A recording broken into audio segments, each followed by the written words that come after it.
asalaamaaleykum mbokku téléspectateur Siweulu TV ñu ngi leen di nuyu di leen ziar kontaan encore une fois di leen dalalaat suñu plateau waxtaanu bés bi fan yii yëpp ñu amal leen thème bu am solo muy l'immigration clandestine muy continuer ba tey ak suñu ay invité waaye laata ñuy commencer rek dañuy dugg ci biir kër gi nuyu d'abord personnel bi fi nekk yëpp réalisateur yi ak ñeneen ñi fi nekk waaye dañ koy commencer ci suñu PDG nuyu ko bu baax feddali suñu kuréel diggante ak moom ci noonu la ñuy demee tamit nuyu kilifa aada kilifa diine rawatina suñu xalif généraux yi ñaanal leen ñu yàgg fi lool te weer ndax seen am na njëriñ ci biir réew mi ñoom ñooy toppatoo wàllu diine di ñu teg ci yoon saa suñu bëggee jàdd donc am na solo waaye mënuñoo fàtte tamit ñi nga xamante ne ñoo nekk ci biir prison yi ñaanal leen rek yàlla mayaat leen seen liberté ndax liberté moom koo ko xañ rek daanaka dundam day daal di jaxasoo ak lu mu mënti doon nañu jàpp ne ci biir société bi lañ bokk ba tey waaye mënuñoo fàtte ñi nga xamante ne tey ñu ngi ci lopito yi wala ñu tëdd seen biir kër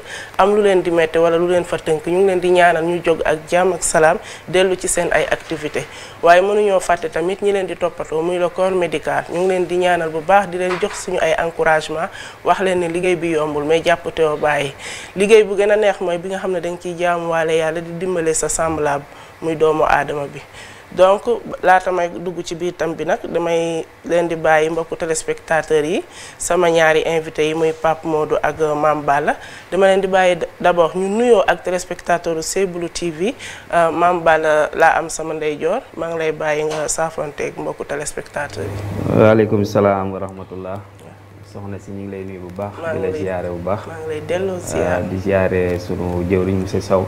ñu koy ziare bu baax di ko jox wàccuwaayam bu baax xam naa di jël sunu nuyoo rek ak sunu ziar teg ko ci sa nuyoo xanaa ñaanal kër gi ak borom kër gi yàlla sunu borom yokk ko. ba fépp foo xamante ni waxukaay wala seetaanukaay bi nga fay yegg yàlla na fa bërëb bi yegg ci barkeb Seexul Xaddim sunu yaakaar tey ëllëg. noonu tamit na ci profité ñaanal xalifa bi Serigne Mountakha mu yàgg fi loolu te wér di ko ñaanal Serigne Cheikh Jëmm Fall ak mboolem njabootu Seexul Xadim bi noonu la ñuy ziare tamit mboolem ñi ñuy seetaan ci télévision bi Siweulu TV ñu ngi leen di ziar baax di wax ni rek thème bu am solo thème la boo xamante ni mën nañ cee wax ay weer yu bëree bëri wante buñ gënee dugg ci biir dañ ci gën a xóotal bu soobee yàlla soxna si ñu ngi lay delloo nuyoo bu baax a baax les ziar baax. nuyoo bi rafet na macha allah may nuyu Pape Modou rek wax ko mu nuyoo téléspectateurs yi laata ñuy commencé.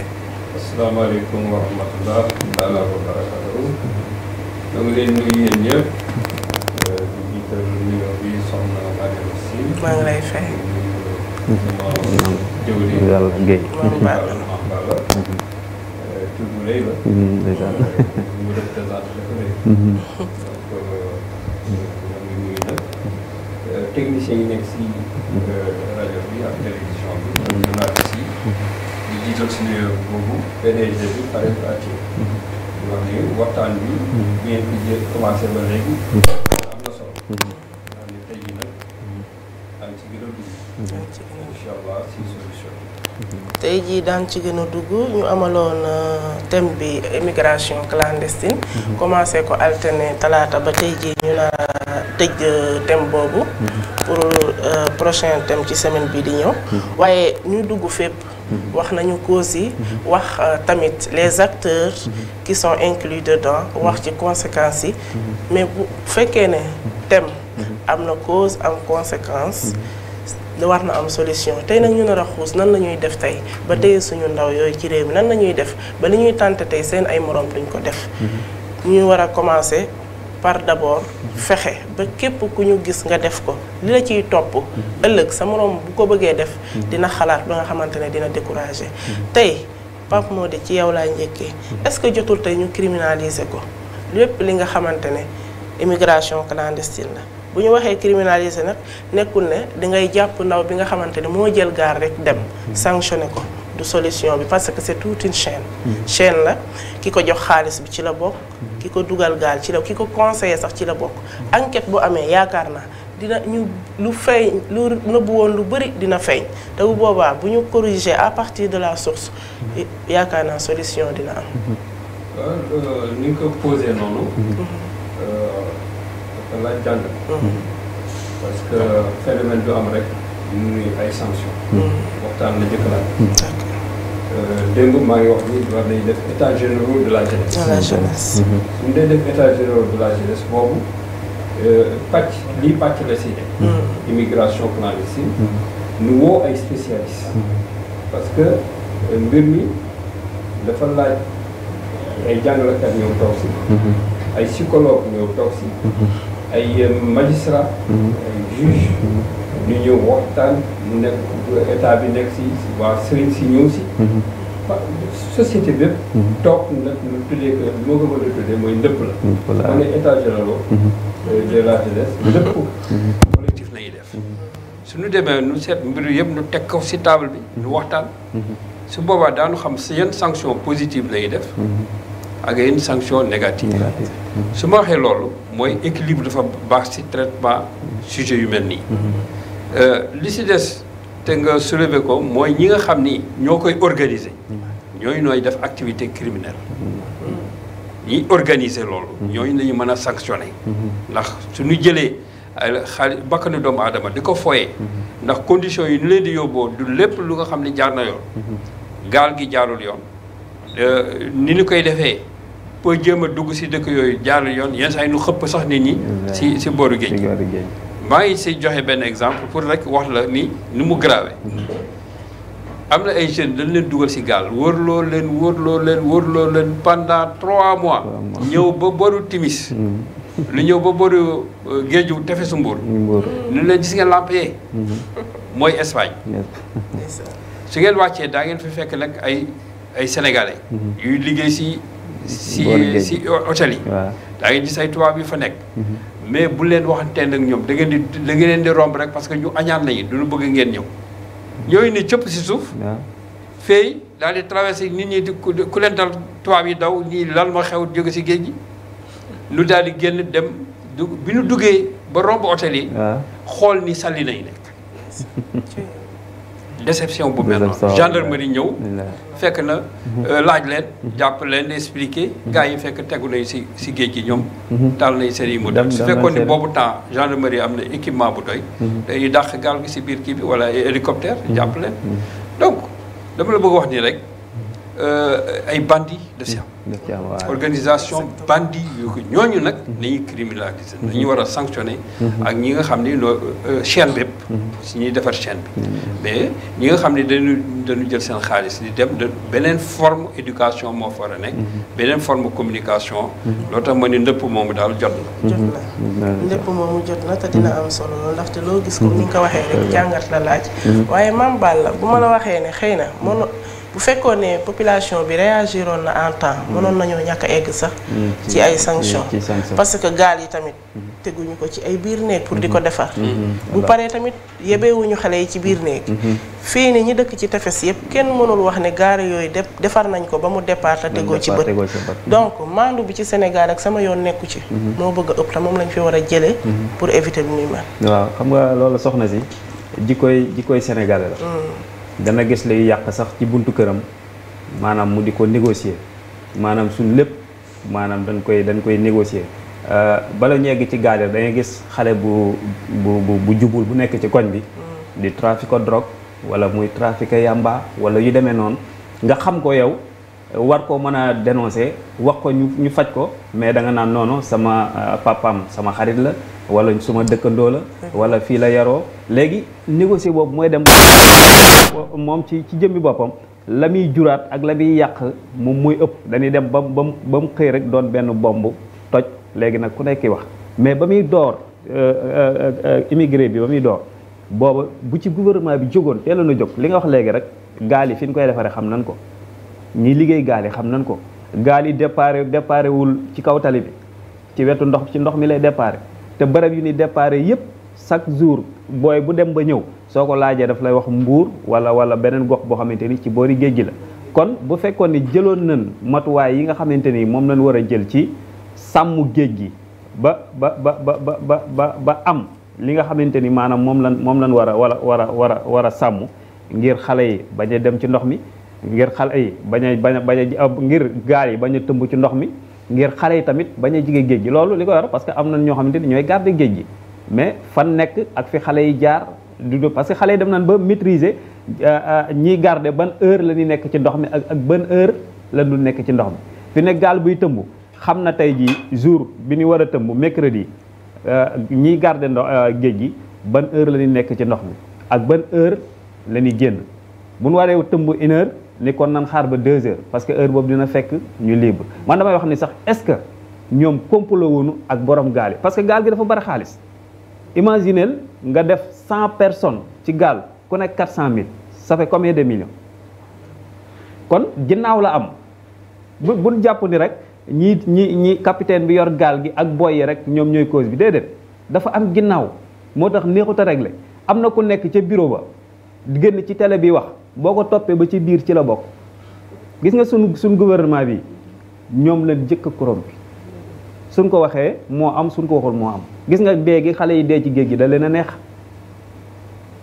ban kilifa nga gis mu def ci discours bu am solo amul kon solution bi mi ngi war a doon ci ñu fexe ba indiwaat xale yi seen xel xamal leen seeni valeur xamal leen ni tubaab ban daw jëm ñoom ñi ngi daw jëm si fii xamal leen fii li fi ne amul fële te coono ya fa ne xoola tey ji xale yi coono yi nii daj léegi kenn nungootu leen recevoir amul kenn koo xamante ni di nga wàcc ñu jël la dugal la ci këram parce que danoo bind ni képp xale bu fa wàcc te amoy kii dañ lay delloosi léegi risque boobu kenn jëlatu ko léegi ñu ngi ci mbeddi Espagne yi taxawaalu ñii ñu ngi ci suufu gaal yi di fanaan ñi jàpp nañ ni seenu njaboot faatu nañ fekk na faatuwul ñu ngi ci hôpital yi ñii dem nañ ba yegg ñu ngi ci kaso yi ñuy tëj mais gouvernement Sénégal lan la ci def toog fii ci seen i bureau di bind rek ay du sotti.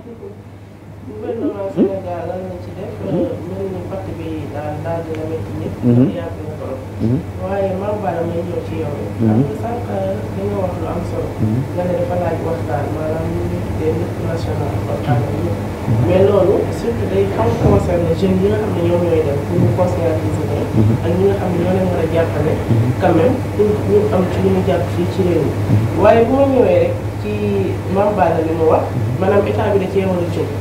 état bi nan la ciy jógee njëlbeen ci ñuy defar gaal yi tey nga yaakaar ne jarul woon ñu def ci ay investissement yu toll ni li ñuy def ci dorog bi dorog bi tey day jaral les autorités compétentes ñu leen di infiltrer di dund ak ñoom di xam ci lu ñu nekk ba keroog bi nga xamante ne jour yi maanaam jour bi ñu war a def seen liggéey di seen liggéey taal boobu tey jotul woon état bi taxaw def ci ay jéego yoo xamante ne da koy jëlal mu duggal ci ay éléments infiltré comme ça buñ ci jàppee benn borom gaal wala chaîne bi yëpp ñu jox leen sanction yoo xamante ni dina métti boo xamante ni ku ko bëgg a gis def sax di nga xalaat dafay nag entournement am na un élément infiltré. démb rek waxtaan nañ si. démb moo doon sama position. waxoon naa ni affaire bi il faut ñu organiser ko. information bi nga xam ni moo war a topp mbir moomu phénomène bi. mbir mi. parce que place yu jaay defar gaal yi xam nañ ko. xam nañ ko waaw. bon ñi nga xam ne noo dëkk si tefes si. xam ne ñi dem ak ñi dellu si yenn saa yi sax damay wax ni. comme ni nga wax complicité dafa am. bon ndax su fekkee ni population si boppam. yow sa doom yaa ngi koy préparé pour loolu. pour loolu waaw. ngay wax ni bon doomu diw dewoon na. sama doom dana dew te yow yaa ngi dëkk si tefes gi. xam nga réseau bi ñu koy def. xam nga capitaine yi et cetera. ni tekkaral. donc problème bi nga doon wax ci affaire drogue bi. nit ñi di gis. mais c'est le même problème qui arrive. problème wallaay. dafay loo xam ne. doo nekk mukk nit ñi ñëw wax la. état dafay dugg. dafay am moyen am na police am na gendarmerie am na agent de renseignement am. ñooyu noo war a def le travail. remonté ko wax naa ni démb soxlawul ñuy dem ba si géej gi bàyyi leen ba si géej di intervenir.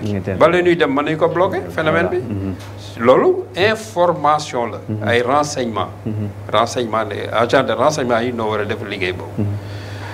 démb bi may wax tamit maa ngi lay wax ni am na ñu jot ay financement dem waaw. ay gis si journaux yi tey jii. ki nga xam ne mooy jiite. DER. direction de l'entrepreneuriat rapide. bu jigéen ñi ak ne nee na am na financement parfois 5-10 millions ñooy jaay seen fond de caisse daal di dem. mais kooku ça veut dire que nii mbir mi c'est très profond. du ñuy li ma doon wax ni démb. ni du ñàkk liggéey moo tax nuy dem. ñu am seen liggéey sax day bàyyi seen liggéey daal di dem. donc am na beneen leen lu leen di motiver. à partir de ce moment. su fekkee ni waxtaan nañu si ñun suñu biir. ndëpp moom mooy woote. ba nu xool lan la. ak lan mooy influencer ndax dafa wax naa am na réseau yi nga xam ni. si bitim réew lañu nekk di créer besoin.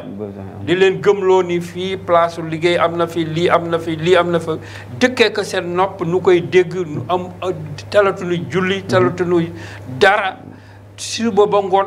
ils ont leur portable. waaw Espagne lan la. Italie lan la si da nga yaakaar ne lu ngi def leneen. si ils sont branchés que sur ces sites là. donc activité criminelle boobu. dañu war a gën a suivre. ndax activité cybercriminalité la. te loolu c'est déjà c'est criminalisé. le état bi jël na si ay mesures. mais application bi. avec les moyens qu'il faut. pour que loolu bloqué wu loolu si foofu nañu toll. donc li ma lay wax daal. mooy mbir mi xam nañu ko. ndax ni ñu koy jàngatee nii la ko ñeneen di jàngate. état bi si boppam xam na. parce que nun mënuma am information bi ma am. yow nga am ko keneen am ko te état bi yóbbu ko. waaye mënu ko gën a am sax. donc ñoom ñoo ëpp information fi. waaw man ñoo ko ëpp. donc ceetaan mi nañu wax. ceetaan mi. moom moo ëpp. gëmm bi nga xam ne moo nekk ci famille yi. moo nekk ci état bi. masla bi nekk ci famille yi moo nekk ci état bi. moo nekk ci état bi. masla ak gëmm boobu tant que dañul. réew mi fi lu ko bëgg a yóbbu di dem. projet boobu mënti defar. dafa am communication de résilience. c'est-à-dire que gox bi ñii lii moo seen problème nanu si fexe nanu koy régler. ñu ko régler ndax noo ngi koy wax si mbalit mi. su fekkee ne yow da nga jël mbalit mi. si tali bi teg ko si pegg bi. ngelaw li jóge fa jëlaat ko delloo ko. indiwaat ko bon daa créer emploi si ñi koy def. mais daa créer lu nga xam ne situation boobu ni kënul. li gënoon mooy salit mbalit mooy bañ fa nekk. nga créer yeneen situation kii yu nga xam ne daanu traité. mbalit mi. mu nekk ay source de revenu. ndax xam nañu léegi dootul ordure la. or bu dëgër. bon léegi mbalit bi loolu la donc richesse boo fa nekk. il faut créer des emplois. li mbëbës am na fa ay expérience yu commencé mais mën nañ gën a moderniser loolu. si gox yu nekk ndax foo dem léegi si Sénégal. buntu dëkk boo jëm salte ba la moom ngay jëkk a gis. mbuusu imperméable yaa ngay traîner. saline maa nga bare. même aéroport bu njëkk. da ngay dem ba avion yi du ñu mën a déplacer wu nu ko bëgg si ngelaw ndax picc yi. ndax picc yaa ngi ñëw di wër. xam nañu déplacer foo leen gis nuy naaw rek. di ndiir rek am na lu fa nekk. te léegi moo nekk si gox yëpp. donc loolu sax danger la pour la navigation aérienne.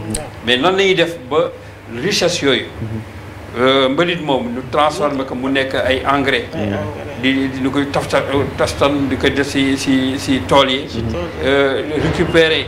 ak recyclage bi. loolu am na ay jéego yi si dem. mais encadrement bi ak suivi bi. ak surtout gëmloo nit ñi. ni loolu foofu la solution bi nekk. mais loolu moo des. loo tax ma ni état daal. fulaak fayda. fulaak fayda. Pape moo di état fulaak fayda bu ma la déggee bu baax maanaam affaire bi daal waxtaan la laaj. te jot na nag ñu taxaw def ci waxtaan. waaye bu ma la toppee ci li Pape moo di wax. ceetaan gi bëri na. waaw. correction bi des na. mais tamit ma lay wax ne état xëy na bu egsee ba ci niveau am xëy na corriger la mën. mais yar gi. ci biir kër gi comme ni nga ko waxee sànq. yar yi moom day commencé ci ndaw gi wax ndaw gi lu mu tàmm. loolu lay màggee. waxtaan bi nga wax sànq it am na solo war nañoo waxtaan ak ñëpp mais sa doom. yaa ko war a commencé di ko conscientiser. di ko wax ne lii mooy yoon bu baax bi fii nag dëkk bii. xam nga démb wax nga ko. ba dessiné sax benn kii ba naan dangay won sa xele ne. man fi ma dëkk foofu mooy centre du monde. mën na relier nag ak le reste du monde mais fi ma dëkk mooy centre bi te ñeneen ñi ma mën a dem jógee fii dem feneen ñoonu la ñu war a jógee foofu dem fii pour wut fi seen njëriñ donc tey Afrique war ñoo jàpp rek ne balit la Afrique yaa rien gëmloo ko xale yi ñu gëmloo leen ne l'Eldorado c'est l'Europe alors que tel n'est pas la réalité wax na ko sànq ay réseau la ñu leen di nax muy cybercriminalité waaye tey réseau yooyu nu ñuy def ba nax xale yi ba gëmloo leen loolu ba ñu yaakaar ne loolu moo am est-ce que état bi tamit mënul woon def beneen retour une réaction bi nga xamante ne dina dindi loolu ci bopp xale yi bon maanaam fi ne nii yaa ngi ci valeur maanaam ban ñàkkee suñu valeur perte ko lan ñàkkoon suñu lépp dafa dal ba suñu état yi fi ne nii boo xoolee baadoola moo am ak buur ci ñi nga xamante ni seeni doom état bi nga xamante ni seeni doom am nañ passeport maanaam visa dem aéroport dagg billet dem ñoom s'en fout intéressé wu leen mais xoolal bi fi mbas mi ñëwee ñëpp a jóg parce que dafa intéressé ñëpp dafa laal ñëpp amul buur amul baadoola ñëpp lay dal ñu génn ay milliards teg nii lii dafiy jóg coûte que coûte mais li mbas mi rey géej gi mi ngi koy rey est-ce que moyens yooyu def nañ ko ci géej gi pour aar xare yi ñu bañ a dem am solo kon da ngay gis ni réew mi réew moo xamante ni buur ak baadoola su fekkee loo xamante ni baadooy lay dal bu seen yoon newu ci seen teeyu bakkan nu mu leen arrangé intéressé wu leen boo gisee mu doon loo xamante ni ñëpp lay dalandoo nag ñu jóg loo gis ñu def ci ay milliards jóg taxaw rek ñoom mucc ñu ci mais lu mën a mucc ñoom ak seenu njaboot boo gisee njàngum Sénégal sooxe loolu la seeni doom dañ leen di daggal billet ñu dem Europe jàngi suñ doom yi nekk fii barki dem ngay dégg ñuy wax naan 3 mois yi jàngalewu dañ leen koy fay yu demee noonu gouvernement waxu ci dara Sénégal moom metti ci moo day dem ba doole bi day fipp gis nga lii xale yi def léeg-léeg da ngay dem boo koy dund yow sa bopp da ngay dem ba doo leen condamné da ngay xam ni ñoom danoo dem ba sës parce que nit ki boo ko poussé ba mu sës ci miir bi bu xamatul pexe day mel ni dof nit ku ba àndatul xel mala la gone yi dañuy toll foo xam ne àndatuñu ak seen xel xoolal li ñuy gis rek mooy naa tekki dimbali samay waajur ak nu ma ko mënee amee baax na dee da parce que da ngay toll moment boo xam ne da nga naan dee wuute ko moo may gënal sax maanaam may fekke lii parce que conséquences yi ñuy dund ci biir kër yi gis nga suñ gouvernement yi soxna si suñ ngóor gi suñ ko waxee ak suñ ko waxoon lii jóge fi intéressé wu leen gis nga matu leen xëy barki Serigne Touba gis nga bu leen ñoroon Ablaye Wade jamono Ablaye Wade bi mu demee ba affaire yi kii lu mu def commencé ku fa wàcc rek ñu delloo si la affaire yi calmé pourtant ñoom bu fekkoon ni bëggoon nañ lii jóge fi bu ñëwee foofu lañu teg seen tànk rek xale yi dofuñu ba mu leer leen bu ñu demee ñu delloo si leen ñuy dem dofuñu de bu leen leeroon ni bu ñu demee ñu delloo si leen duñ dem parce que instant yi may wax ak yow fu wax na ñë fi mujj a dem ñëpp dañ leen a delloo si kon am na ju fa nekk di jooy leen xalaat mooy ñoom ñii kat buñ fa yendoo tamit duñ fa fanaan parce que dañ leen di delloo si mais solution boobu mi ngi noonu.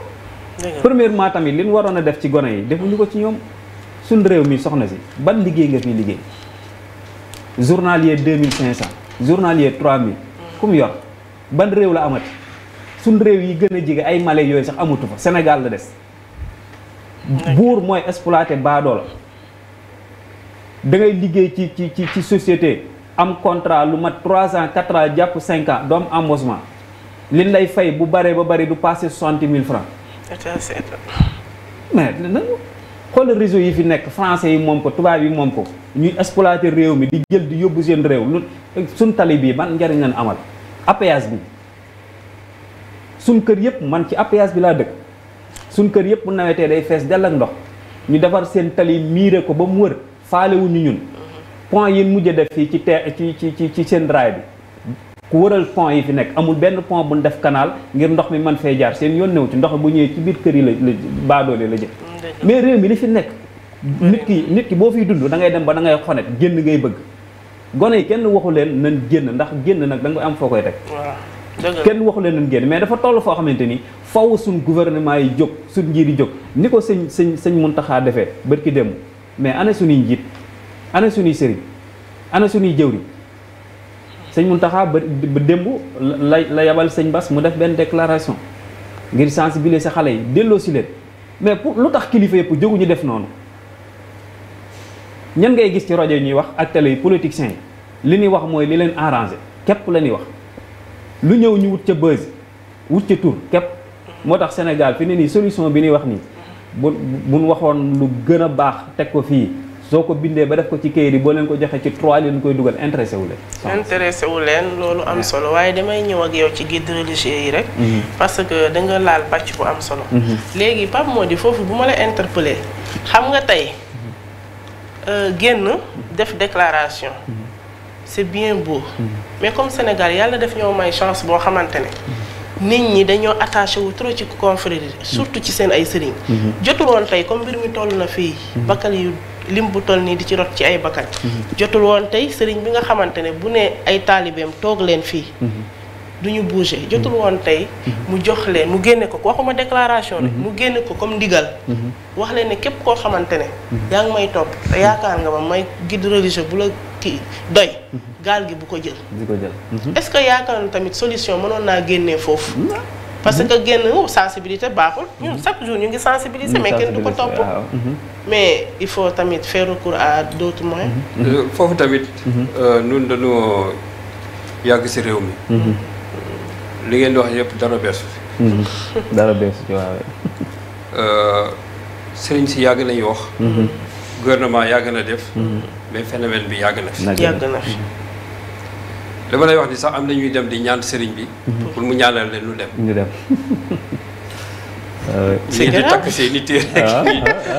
sëriñ bi dañ la tàllal loxo bi nga liggéey sëriñ bi de man dama bëgg dem Espagne wala yooyu. mais doo ko wax foo jaar doo ko wax fooy jaar waaye. sëriñ bi ñaanal damay dem rek.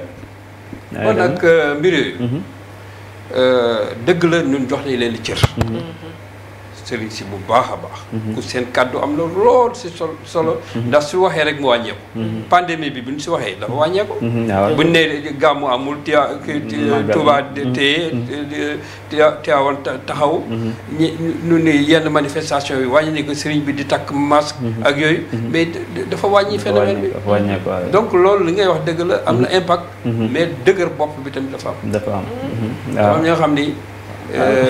dégguñu jàdd dégguñu jàdd waaw. gaynde tax nañu. bu sëñ bi waxee sax duñ jëf de. waaw liñ bëgg rek. kon nag mbir mi dafa laaj waxtaan. c'est vrai que yomb na trop. suñu deful woon terre bi. lu tax defulu terre. waaw suñu deful woon ay pont lu deful terre. Sénégal dafa war a reculer tardé par rapport ànd bi. gis nga réew yi am problème yi suñu réew yi. képp ku si bëgg a def ay infrastructures daa créer ay problème parce que préparé wuñu ko woon. voilà. dañuy rattrapé.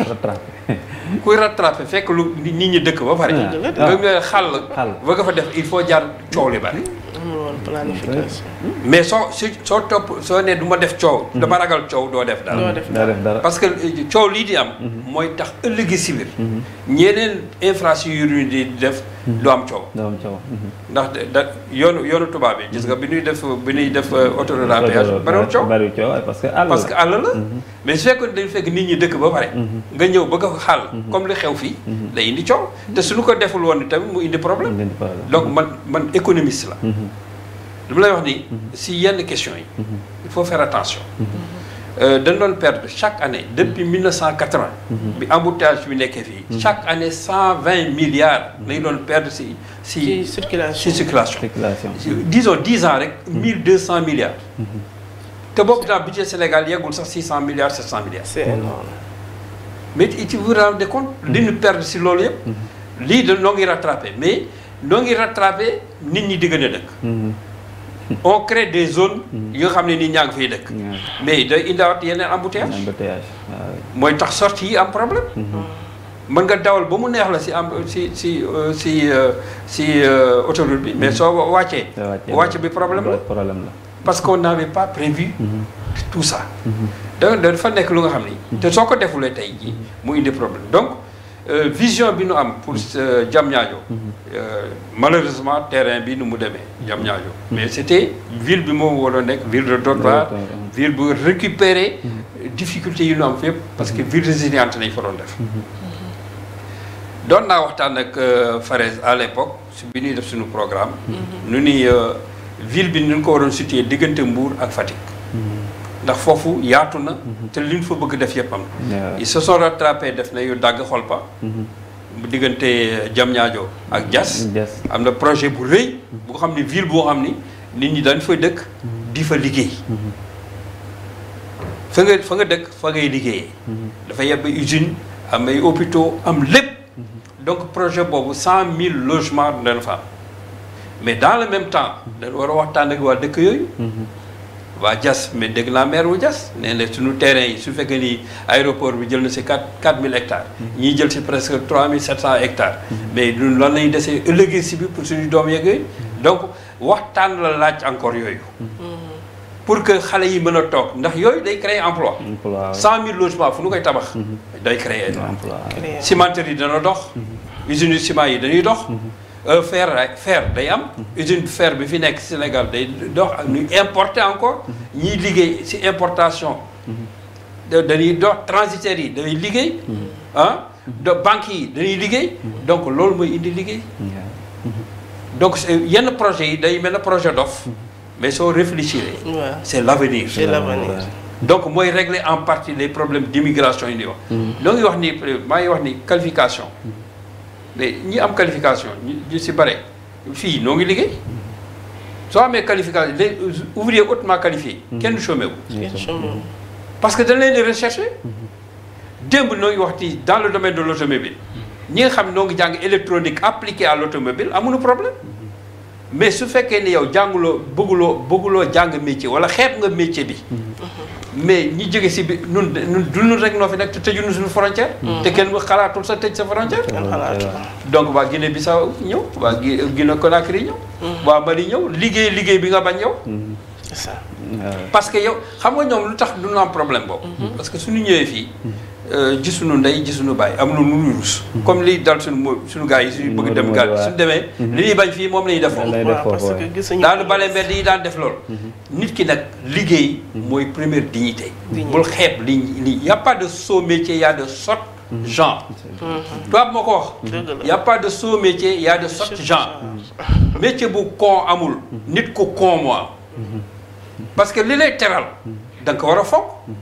donc suñu seetee ba si biir. sëriñ si nanu wax nanu ñaan mais kii ñëw tàllal la loxo ne la ñaanal ma dama bëgg dem bitim réew te waxu la nan lay demee mais kooku su demee tamit su dee si géej gi yow tooñu la tooñ nga sa sëriñ bon nag mbir yi na si ñëpp def seen loxo nanu ñaan nanu waxante ak nit ñi nañu ko joxe mot d'ordre jox ko ndigal mais état bi tamit dugal si loxoom accompagner wax naa fulla ak fayda mooy téye état soo seetee lu neex nit ñi rek su yàggee nga lor sa bopp te day retourner wu contre toi parfois il faut de la rigueur il faut de la fermeté police dafa da ngay gis fi nit ku ñu jàpp police jàpp la ñun lu tax mu téye ko ñëpp jóg di la taxi ñëw di xeexal sax policier yeeg gendarme dëgg la mais yooyu dafa war a denc ci réew mi. dafa war a denc ci réew mi dafa am lu nga xam ni loo tax ma ni man c'est ma conviction et c'est la conviction de mes amis. Service militaire obligatoire de service militaire obligatoire dañ ko war a instaurer ci réew mi. parce que nit ñi jàng discipline. soo paree foo dem dañ lay fekk tàggat nañ la ba nga xam ne lan mooy discipline la xam luy yoon. mais ku xamul yoon loo ko xamul ne mbedd buur la. ëppale aussi ma si rek loo ko wax mun na da ngeen di rëy lamine rek yéen seen doom yaa ngi génn mu ngi et cetera non fii dañ ko war a defar ba mu taaru lépp li yutti nit ñi di yutti xam-xam si bitim réew ñu def ko fii mais nag alxuraan si boppam moo ko wax de yutti xam-xam jar na fi nga def ci bësi su lay yutti xam-xam la rek ak teraanga tamit mën nu ko tere ensuite damay ñëw si beneen principe parce que si suba dem si waxtaan ak sama benn sëriñ benn xaritu sëriñ mu ni ma noo ngi wax si affaire immigration yi mais nit ñi dañ leen war a interdire nu déplacer ma ne attention yàlla moo bind suufam jël yaatal ko ni doomu aadama yi na ngeen dëkk soo lekkee si bërëb ba nga dem ba xat fa jógal nga génn kooku yàlla moo ko wax si alxuraanu karim kenn mënu ko dindi am na solo bon nag na nit ñi dellu seen sago nu xoolaat soxna Marème nu xoolaat toogaay yi ñu xoolaat toogaay yi am na solo Pape Mody waaye Mame Balla démb dafa ñëw ci lu am solo tey mu bamtuwaat ko première dignité doomu aadama bi muy liggéey te nag sànq dama dégg ci sa biir wax nga ne liggéey amu fi moo tax jeunes yaa ngi daw di dem xakay liggéey am na fi xëy na peut-être mal organisation la. ak jeune bi tamit ñu ñàkk koo gëmloo ne lii muy def mën na cee tekki parce que nag wax na ko démb.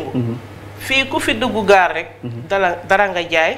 wala économiser nga ba am somme bi nga xamante ne moom nga participer ci gaal gi pour dem. pourquoi pas ñu somme boobu ñu utiliser ko fii. waaw xam nga gone yi dañuy am tamit maanaam lu leen di influencer. parce que da ngay nekk ci koñ bi benn booy jóge fi dem Espagne.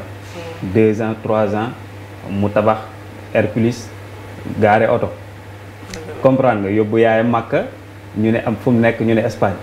kut ko kut moromam mi moom danaan kii de lim def lim am dama bëgg naa ko boo ko fekkee moom muy mécanicien di am weer 60 000 wala 50 000 wala li muy économise lépp at mi du mat 100 000 francs day jàpp ni lii nii bu ci continuer du ci mën a defar lii moromam mi am kon moom li muy bëgg rek maanaam kut ko kut lii moromam mi am dinaa ko am léegi soo amee kër yi soxna si lu baree bari nag ci waajur yi la de di nga am papa joo xamante ni daf lay gëmloo saa su nekk gis nga sa morom mi gis nga lim defaral papaam gis nga lim defaral yaayam gis nga lim defar seen kër gi nangam yaay ji la même chose xale bi di dégg loolu day dem ba kër gi sax dafay xat kër gi ci boppam dafay xat man dama gis xale yoo xamante ni ci gox bi ma dëkk dañuy obligé dañuy génn seen kër waajur dem wuti location dëkk fa seen néeg parce que mënatuñoo nekk ak seen parents ci kër gi ndax uniquement kàddu yi ñuy dégg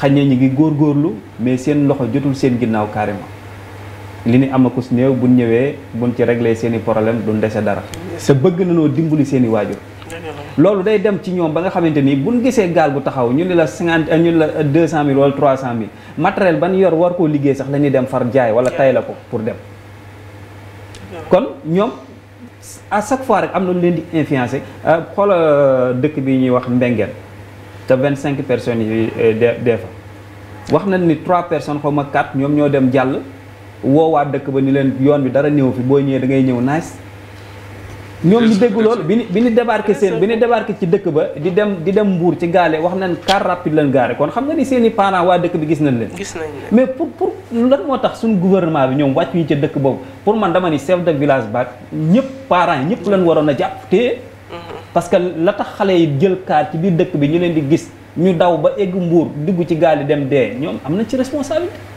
mais dañuy bàyyi mu sedd dañ leen war a jaale kenn du deele ñu di ko teg lu metti wante nag def nañ erreur boo xamante ni waroon nañ leen cee topp ba ëllëg keneen du ko ñemee def xam nga Sénégal mooy loolu man damay rey nit 2 jours 3 jours 1 mois ñu gis ma ci mbedd mi may dox su ma keneen tooñaatee ma defaat ko noonu moo tax ñii dem ci gaal gi ñaata nit nga xam ne bi ma demee ci gaal gi ñëw gaal gi jàllu bi ma ñëwee damaa daggaat billet dem am na boo yoo xam ne 3 fois la ni tenté kon kooku bu ko leeroon ni bu demee bu ñëwee am problème du xaat waxi dem kon solution yi soxna si li nga wax léegi man chaque fois damay dellu ci fa ma newoon rek responsabilité bi bu ci gouvernement bi jógee leneen li parents yi ci kër gi leneen li tamit liggéey bi am na parce que bu fekkee ni téer nga boo góorgóorloo maanaam loo tedd mais fi ne nii damaa wax ne la xool xale yi soxna si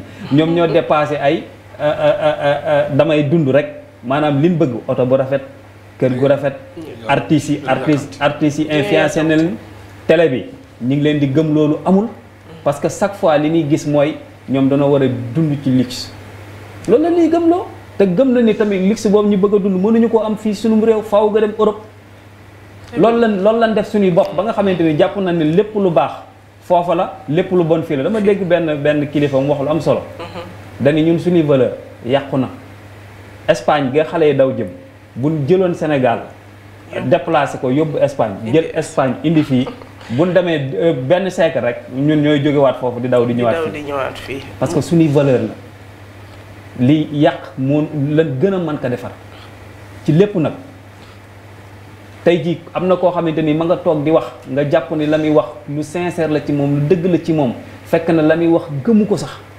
intérêt personnel rek toog képp moo tax muy wax tàmbulee ko nag ci suñ politiciens yi seetaanal débat politique yi da ngay dem banaa ñun fan lañ ne ndax lii ñun mën nañ cee dund ndax lii mën naa yor am réew kilifa taxaw di wax loo xam ne yow gone gu tuuti toog da ngay xam ne li muy wax tàmbali ma 90 minutes yi wax ci émission bi yëpp li mu wax du dëgg mais valeurs yooyu mënuñu ciy dund ba pare suñ xale yi nan ki xale yi ci liñ leen mën a yeew sëñ bi wax na ko léegi war nañ leen a àll baa ngi ni yaatu na mbay maa ngi fi géej gii buñ ko defaroon nan ko war a defare xoola tey jii suñ mool yi dañuy dem fii Mauritanie di napp ñu leen di tirer ay bal di leen jàpp pourtant géej gi genn la lan moo tax géej Mauritanie mën a am jën suñ géej gi mënta am jën parce que organisation buñ jëlee suñ géej gi jël xale yi war cee napp war cee tedd ñu jox ko tubaab yi ak chinois yi ñu yor seen i bateau jën bu ndaw bu war a nen sax ñu jàpp ko yóbbu mais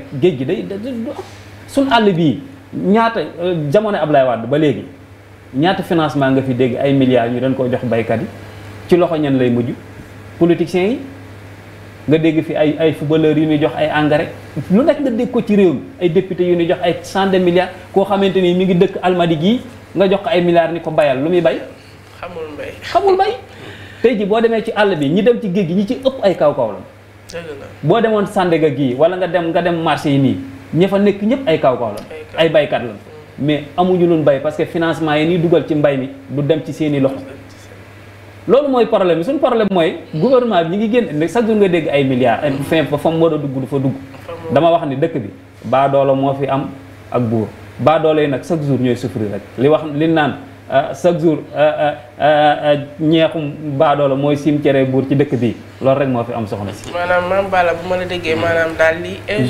injustice bi da cee bëri da cee bëri voilà waaye Pape moo di ma ñëw ak yow ci benn phénomène rek parce que sànq danga ko laal mu am solo mooy ñun africain bi wala sénégalais bi plus précisément amuñu culture planification maanaam duñu def ay horizon sinon bu ñu koy def ci làmmiñ ñi lay yem parce que côté démographie bi est-ce que xool nañ ko méngale ko ak suñu économie ni muy développer au fur et à mesure tout au long des années def nañ ko ci côté santé méngale nañ ko ak santé xëy na ñun jigéen ñi ak santé bébé yi ba ñu wax ne pour sa santé il faut nga planning pour espacer les naissances pour 2 ans donc loolu est-ce que jotul tey ñu xool ko par rapport ak démographie bi ni muy augmenter nii ak ñun suñu ay ressources suñu niveau de développement jotul ñu xool ko ak tamit ñi nga xamante ne bëgguma stigmatiser dañuy jóge bitim réew du dugg si seen population ni muy yokkoo fii seen production ak yooyu ñu xool ko tamit par rapport ak suñu développement madame da ngay soulever problème yu am solo yuy régler sax li mu soulever nii c'est la variable population la gestion de la variable population ndax population bi ñu amoon 1960 ak population bi ñu am tey jii dafa changé si fànn yu bëri ndax la maam ak baay ak ndey xamoon mooy liggéey suuf tedd nu solidarité si biir dëkk bi rek soxlawul loolu sax ngay dem am nañu daan toog nga wax leen ni Dakar fu la fii Dakar ñi leen xam fi Ziguinchor diggante Thiès ak fii sax xamuñu ko ndax boobu taal la nu nekkee woon doy woon na leen seen environnement moo leen doon dundal valeur yi nga doon wax fa la yam seetu nu kii buur la kii baadoo la suñu société noonu la doon fonctionner mais ba koppar duggee dëkk yi di développé sécheresse bi ñëw yokku si nit ñi jóge àll bi ñëw dëkku si dëkk yi rapport commerciaux yi changé mu nekk des rapports commerçants xaalis da nga may liggéeyal ma fay la liggéeyatoo pour si yow si biir dëkk ba tool ba nan nu noo doon bokk liggéeyandoo tool wala nu nappandoo daal di jël suñu mbaal xëcc ku si nekk jël sa naar loo yóbbu sa kër li si des nu jaay ko bokk loolu moo fi amatul te tamit fan ka doon yutee tam dafa changé yaa ngi wax ni géej gi richesse yi mu amoon amatu ko ndax accords yu ñu signé yenn yi yàq na yenn yi defar parce que nañ see usine yi fi nekk ay beneen façon mool yu am mais ñooñu par rapport ak pêche traditionnelle bi dafa am conflit. ba conflit boobu nag dafa détruire ce qu'on appelle les réceptacles à l'intérieur. Donc population marine bi. si boppam dafa am problème. mooy jën yi ay lu daan am da nga daan taxaw si boo tefes gi sax. soo weqee ndox mi sax for jën. mais léegi soo da ngay def lu nekk. pañe sax soo ko daan def am jën. jën yu ndaw yi da nga ko daan jàpp ndar ak yooyu da nga daan ñëw rek taxaw. da am léegi yooyu. environnement bi nit moo yàq environnement. parce que usines yi ñu créé. yenn yi dañuy sotti ay produits si biir géej gi. mu rey jën yi. bateau yu mag yi. dindi kii donc dafa laaj organisation bi nga doon wax. réorganisation. loo tax ma ne état fulla ak fayda la. soo fekkee situation bu taxaw. nan laa koy régler. loolu mooy problème variable population. d'abord ñun suñu population dafa changé. bu njëkk ku si nekk xam nga foo cosaanoo ak foo dëkk. mais léegi métissage bi. dugg la ba kenn xamatul. te dañ ne wolof daf noonu. soo xam foo jëm.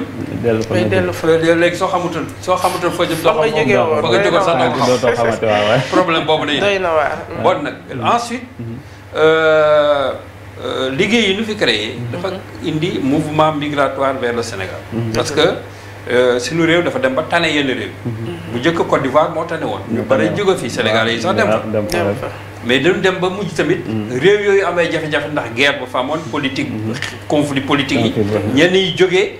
fu am jàmm moo leen gënoon lu ñëw Sénégal. ensuite Sénégal développé ay projets. projets yi les grands travaux ñu gis ni ñi Sénégal gi changé. ñoom te ñu ñëw dëkk si.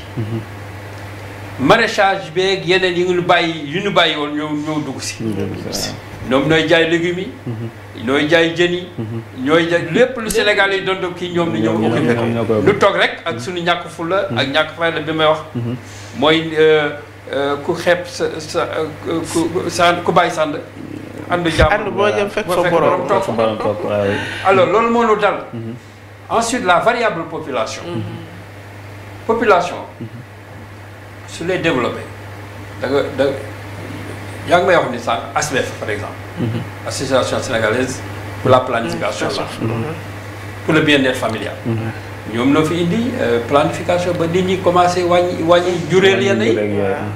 bien que ñun suñu diine ak suñuy aada leneen lañ doon fonctionner. mais bi ñu demee ba xam ni lii tamit si santé yi ndaw si la bokk. ak bien-être familial bi gars yi adopté nañ ko. donc éducation boobu tamit dañ ko war a dugal si yeneen secteur population su dee changé da nga leen di wax ni bon 200 000 personnes mooy ñëw chaque année sur le marché de l'emploi. da nga war a def politique bu nga xam ne dana prévoir au moins 300. te fan nañ ko mën a jëlee si mbay mi tout d'abord. géej gi ñuy wax nii nu dundalaat ko. dama ne la géej su demee ba Mauritanie. su fekkee ni noo ngi protéger seen i géej. di xeex mu considéré ni ku agressé seen géej da nga mel da nga leen def déclaration de guerre. Sénégal waroon na tollu foofu. parce que suñu njariñ la. mais dafa am jën yu nga xam ni dañuy migrer comme nit ñi nu ñuy migrer nii. dafa am jën yu xam ni suñu juddoo fii. màggee si diggante bi. dem si beneen jóge Mauritanie ñëw fii Sénégal jóge Sénégal dem Bissau ñi et cetera nit ñi di déplacé yàlla moo bindee noonu nit ak lépp lu am bakkan donc phénomène la bu nga xam ni il faut nga étudier ko aussi maîtriser ko pour que air marine protégé yooyu ñuy wax ANP yi soo ko defee ba pare am na ay air marine protégé pour protéger mais jën yi suñu waagee dañuy dem seen donc il faut nga am des puces électroniques ay des informations yoo xam ni pour jën bi su commencé déplacer rek nga joxe alerte nu teel ko carte loolu ay xalaat la ay liggéey la laaj c'est comme suñu jur gi ñuy sàcc yenn saa yi muy dem bitim réew am na puces électroniques yoo xam suñu ko defee si jur gi fu mu géolocalisation ngay def banc de poisson yi tamit géolocalisation la laaj ñoom ñi ñëw fii di indi accord de pêche yi ñoom xam nañ ko dañuy def géolocalisation donc ñun pourquoi duñ dugg si domaine yooyu pour maîtriser gataw je veux terminer simplement pour dire que ni li nga wax ni si affaire variable population suñu ko maîtriser wul politique de développement benn rek loolu nag thème à part la parce que su ma si xuusee. naa jël lu bare. si kii mais dama ko junj rek. pour wan na ni. stabiliser ko jot na. xam ñi fi dugg. ñan lay. conditions yu ñu leen di teg. su fekkee ne dugg na si Sénégal pour nu xam taxes yu ñu war a fay. parce que dañuy utiliser suñu école. utiliser suñu hôpitaux yi. utiliser suñu transport. utiliser suñu marché. lu nekk lañuy utiliser. donc daanu consommer. mais tamit seen participation au développement du Sénégal jot na nu quantifier ko. pour intégrer que dans la gestion de l'économie du pays. d'accord am na solo. léegi Mame Balla may ñëw rek. ci fi mu jóge tey en tant que père de famille est-ce que tamit jotul ñu xool. yow bul xaar lépp ci état bi. mais yow na ngay organiser sa famille. tey boo xamee ne sa loxo jotul sa ginnaaw. nga bëgg a takk par exemple ñeenti soxna. ku nekk am ay 5 doom ay 6 doom. yow yaa ngi xalaat charge bi nga xamante ne. yaa ngi koy teg sa bopp. di ko teg population mais di ko teg en même temps état bi nga xamante ne say doom bu ñu jubadee wala bu ñu ñàkkee liggéey. toor bi yëpp ëllëg ci kawam nga koy teg est-ce que loolu tamit en tant que père de famille. waruñu ko xoolaat. waaw loolu moom maanaam xam nga Sénégal dafa am lu tàmmoo woy jabar dus ko man da koy mat. maanaam fi ne da ngay toll moment boo xamante ni ñoom dañuy jàpp ni. damaa war a am benn jabar tollu moment boo xam da ngay damaa war a am ñaari jabar tollu moment boo da ngay damaa war a am ñetti jabar doo xool yow maanaam si situation maanaam doo ci sax bàyyi xel xam nga ñun sénégalais suñu dund dafa jafewul yow boo mënee assurer ñetti repas yi par jour añ reer ndékki rek jàpp nga ni yow mën nga lu nekk tey ji da ngay dem ci suñu kër yi nga gis ñuy dund gu metti ndax kër gi day xat am na 5 pères de famille yu nekk ci kër gi ku ci nekk yaa ngi yor jabar ñi yor ñaar ñi yor ñett léeg-léeg sax lekk gi ni lekk du doy parce que amuñu moyen pour mën a togg lu doy famille kolo li def loolu nag soxna si sëñ bi daf ko wax léegi am njàng def ci baax ndax mooy tax nga xam li nga man ak li nga mënul mais nag ñun jànguñu xam nga bu fekkee ni yow da nga jàng comme sëñ Saw économie xam ni ngay doxe ni ngay dunde ni ngay calculer am na loo xamante ni doo ci dugg mais ñun calcul boobu ñu ci bëree bëri daara lañ jógee ñëw dem jàngi mécanicien wala ñu jàng tailleur wala ñu def benn métier commencé am tuuti xaalis la ñuy jëkk a def mooy seen xel dara du ca nekk dul takk soxna commencé former famille léegi yow la ngay dund daara ja ma jóge dama fa bàyyi koo xamante ni ñeenti jabar la yor mooy sa référence. man tamit war naa am ñeent. voilà yow man tamit dama war a am ñeent ñu lay gëmloo ni la sax góor dëgg jullit dafa war a bari soxna ba léegi maa ngi lay wax suñu réalité ñun li ñuy dund li ñu gëm. tey jii boo yoree benn jabar danaa la moom dafa tubaabe affaire tubaab moo ko ne ay benn soxna yooyu comprendre nga léegi yow da ngay dem sax ba koñ bi nekk man ma yor benn jabar sama morom yëpp yor ñaar dan may tooñ góor benn jabar nga góor benn jabar tekkiwul dara góor benn jabar naa léegi yow loolu daf lay influencer même boo ko mënul kut ka kut da nga koy wuti wala sax say parents obligé la sa doomu bàjjen bi fee sa morom yëpp am na ñaari jabar yow da nga war am ñaari jabar léegi suñ dafa bokk ci ñun takki soxna am ak njaboot dafa bokk ci ñun comprendre nga léegi nag calculer wul nag ñun après suivi ba xale bi la koy yar xale bi la koy jàngal moo tax boo duggee tey jii léegi nee naa la jànguñu amuñu moyen ñun joxe suñu njaboot gi ñu jàngi xale bi boo góorgóorloo ba dugal ko école bootul bu defee 2 ans 3 ans bu commencé bari ay fourniture yu muy jënd wala inscription bi xaw a élevé tuuti rek njàngam day yàqu parce que dootu ko man loolu nag moo nekk ci banlieue bi boo fi duggee heure bii dugal ci banlieue bi koñ boo dugg bu fa 10 xale nekkee ñett yi ñooy jàng 8 yëpp ñu ngi dàqante ka taxawal parce que amuñu moyen ñun jàng loolu nag faaw ñàkk organisation ci la parce que am nay jamono ma fiy dégg bu ma juumul ay UNICEF genre organisation yooyu mais ñooñu anañu mais parce que bu njëkk sax da nga daan gis ñu dugg ci koñ bi xool sax jël benn xale encadré ko dimbali ko xam nga yooyu dafa baaxoon bu njëkk man damay wax ni xale laa wante am na lu bari lu ma daan gis bu njëkk muy am dama ko gisatul moo tax ma xam ni suñ man sama lépp dama koy xëpp rek suñ gouvernement parce que ñàkk organisation am na talatu nit ñi ku ci nekk yaa ngi xool sa intérêt da ngay falu rek lijjanti sa bopp lijjanti sa famille la ca des sa yoon newu ci yooyu ba léegi soxna si moo nu sonal maanaam famille moom maanaam ci li ma la bëgg a wax ci lu gàtt maanaam loolu nga wax noonu dafa bokk suñuy valeur yor ñaari soxna yor ñetti soxna dafa bokk suñu njaboot gi wër ñu ñuy sag ñuy teg boolu ceeb bi ñëpp wër ko loolu dafa bokk suñu donc Mame Balla ma lay jaajëfal li nga wax am na solo problème yi ñuy jànkonteel tey yëpp ñàkk a xam bokk na ci perte des valeurs bokk na ci ñàkk accompagnement bokk na ci